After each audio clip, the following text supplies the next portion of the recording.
অনেক অনেক বছর আগে যখন পৃথিবী এখনকার মতো এতটা জটিল ছিল না, তখন পারস্য উপসাগরের নীল জলরাশি ওমান উপসাগরের সঙ্গে মিলিত হতো এক সরু কিন্তু অত্যন্ত গুরুত্বপূর্ণ একটি প্রণালীতে। সেই প্রণালীটি আজ আমরা চিনি হরমুজ প্রণালী নামে। কিন্তু এই নামটি কোথা থেকে এলো? এর পেছনে রয়েছে প্রাচীন দেবতা, রাজমাতা, খেজুরের বাগান, বাণিজ্যের স্বর্ণযুগ এবং একটি ছোট্ট দ্বীপের অসাধারণ উত্থান পতনের এক মন মুগ্ধকর গল্প। চলো সেই গল্পটা এখন শুনি। প্রথম অধ্যায়, দেবতার নামে একটি প্রণালী। হাজার হাজার বছর আগে প্রাচীন পারস্যের মানুষেরা জরথুস্ট্রের ধর্ম অনুসরণ করত। তাদের সর্বোচ্চ দেবতা ছিলেন আহুরা মাজদা, জ্ঞান, আলো, সত্য ও সৃষ্টির প্রভু। মধ্য পারসি ভাষায় তাকে ডাকা হতো হরমুজ বা ওহর মাজদা নামে। এই নামটি ছিল পবিত্র, শক্তিশালী এবং আশীর্বাদস্বরূপ। কেউ কেউ বলেন এই প্রণালীর নাম হয়তো সেই দেবতার নাম থেকেই এসেছে, কারণ এই সরু জলপথটি ছিল পারস্যের জন্য একটি দুয়ার, যেখান দিয়ে বাণিজ্যের জাহাজ আসত, সম্পদ আসত এবং আলোর মতো সমৃদ্ধি ছড়িয়ে পড়ত। দেবতার নামে নামকরণ করা ছিল তাদের কাছে এক ধরনের শ্রদ্ধা ও আশীর্বাদের প্রতীক।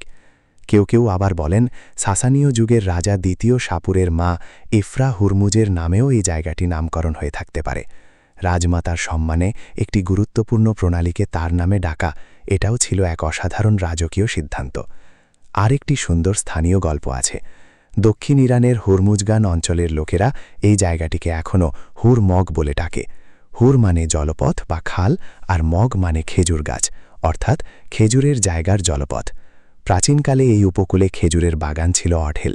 জাহাজের নাবিকেরা দূর থেকে দেখতেন সবুজ খেজুর গাছের সারি আর নীল জল, তাই হয়তো সেই নামটিই লেগে গিয়েছিল। দ্বিতীয় অধ্যায়, হরমুজ শহর ও রাজ্যের উত্থান। নামের আসল জাদু শুরু হয় মধ্যযুগে। দশম থেকে সপ্তদশ শতাব্দী পর্যন্ত এখানে গড়ে উঠেছিল এক শক্তিশালী হরমুজ রাজ্য, কিংডম অফ হরমুজ। প্রথমে এটি ছিল ইরানের দক্ষিণ উপকূলে মিনাবের কাছে একটি সমৃদ্ধ বন্দর শহর। সেখান থেকে ভারত, আরব, আফ্রিকা, এমনকি চীন পর্যন্ত বাণিজ্য চলত। মশলা, রেশম, সোনা, মুক্তা, ঘোড়া সবকিছুর বাণিজ্যের কেন্দ্র ছিল এই হরমুজ। কিন্তু সমস্যা হল মঙ্গল আক্রমণ এবং উপকূলীয় হামলার ভয়ে 1300-1400 শতাব্দীতে রাজা বাহাউদ্দিন আয়াজ সিদ্ধান্ত নিলেন শহরটিকে সরিয়ে নিয়ে যাওয়ার।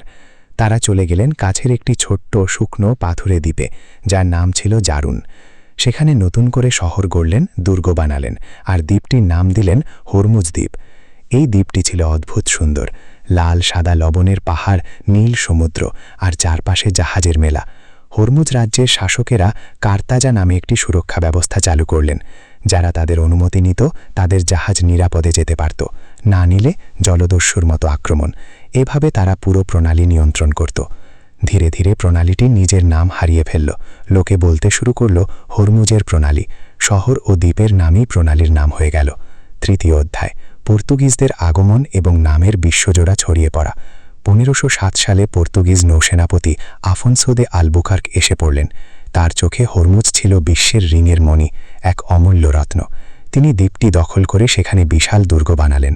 পর্তুগিজরা এই জায়গাটিকে ওরমুজ বলে ডাকত। ইউরোপের মানচিত্রে, বইয়ে, গল্পে এই নাম ছড়িয়ে পড়ল। পর্তুগিজরা প্রায় 107 বছর এখানে রাজত্ব করল। তারপর 1622 সালে ইরানের সাফাভিদ সম্রাট শাহ আব্বাস এবং ইংরেজদের সাহায্যে পর্তুগিজদের হাঁটিয়ে দিলেন, কিন্তু নামটা রয়ে গেল।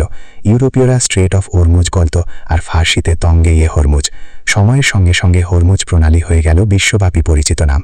উপসংহার, একটি নামের অমরত্ব। আজ যখন আমরা হরমুজ প্রণালীর কথা শুনি, তখন মনে পড়ে না শুধু তেলের ট্যাঙ্কার আর ভূরাজনীতি, মনে পড়ে এক প্রাচীন দেবতার আশীর্বাদ, খেজুর বাগানের সবুজ ছায়া, এক রাজমাতার সম্মান, এক বাণিজ্য রাজ্যের সোনালী যুগ, আর একটি ছোট্ট দ্বীপের সাহসী যাত্রা। এই প্রণালীটি শুধু জলপথ নয়, এটি ইতিহাসের একটি জীবন্ত সাক্ষী। প্রাচীন পারস্যের আলো থেকে শুরু করে আজকের আধুনিক বিশ্বের শিরা উপশিরা পর্যন্ত হরমুজ নামটি বয়ে চলেছে হাজার বছরের গল্প। যখনই তুমি মানচিত্রে এই সরু নীল রেখাটি দেখবে, মনে করো এখানে শুধু জল নয়, বয়ে চলেছে দেবতা, রাজা, বণিক আর সাধারণ মানুষের স্বপ্নের এক অমর ধারা। এই গল্পটি শেষ হয় না, কারণ হরমুজ প্রণালী আজও বিশ্বের অনেকের ভাগ্য নিয়ন্ত্রণ করে, ঠিক যেমন হাজার বছর আগে করত। কেমন লাগলো আপনাদের গল্পটি?